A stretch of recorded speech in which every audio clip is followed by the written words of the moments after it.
We often say, let's sit down and talk, which means I have something I want to tell you.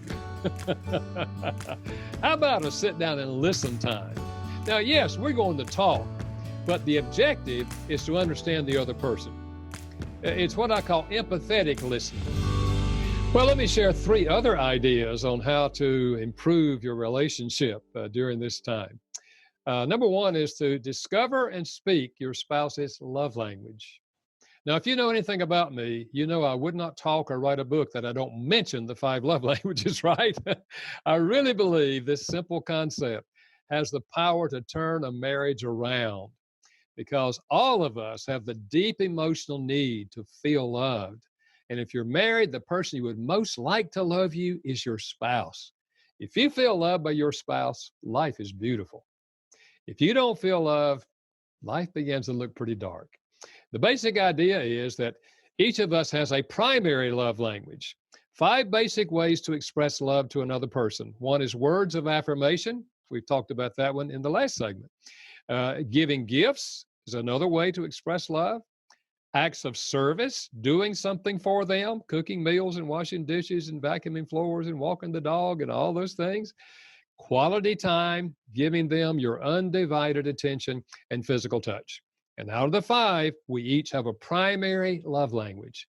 If you don't speak that language, your spouse will not feel loved, even though you're speaking some of the others. So discover each other's love language. Speak it on a regular basis, and you create a positive climate in the marriage relationship because you're keeping the love tank full, and you can process everything else easier when you feel loved by each other. A 4th idea is that you rethink your team. Marriage is a team of 2, and you don't have the same role, but you have the same objective. We want to have a loving, caring, positive relationship. Just like an athletic team, they don't all have the same role, but they have the same goal. We want to win. Well, we want to have a winning marriage. And maybe during this time, the playing field has been changed for you. You had it all worked out, who does what. Maybe mom got up and fixed breakfast, and then she went off to work, and dad helped the kids get ready for school, and then he took them to school, and he went off to work, and everything was working fine. Now the whole playing field changed. Everybody's at home now, including the children.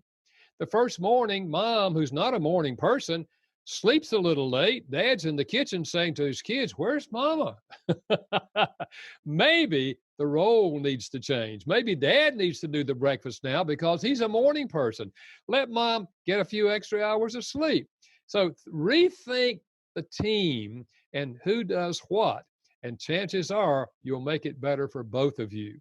And then the last idea that I share in the book is the idea of a daily sit down and listen time. We often say, let's sit down and talk, which means I have something I want to tell you.